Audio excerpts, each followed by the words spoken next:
اقسم بالله حب ربنا لو دخل قلب اي حد انسى. اوعي توصلي ربنا لاولادك بشكل غلط. علاقه ولادك بربنا هي اهم حاجه تعلمها لهم وهم صغيرين. اوعوا تعلموهم ان ربنا اللي بيعذبنا وان ربنا اللي بيبتلينا وان لا، اوعى تورث ده لاولادك.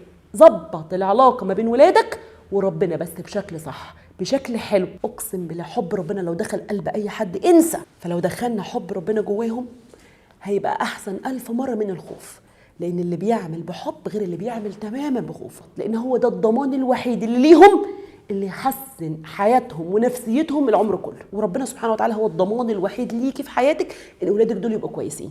فالله يكرمك، بدل ما يبقى اهتمامك مدارس انترناشونال واهتمامك لبس وشكل وتمارين، لا، اهتمي بانك تدخلي ربنا سبحانه وتعالى جوه اولادك وجوه قلبهم بحب مش بخوف. ربنا سبحانه وتعالى اقرب ليكي من نفسك وقادر انه يخفف ألمك النهارده وفي ثانيه، لانه قادر وقوي وهو اللي بايده الشفاء الوحيد.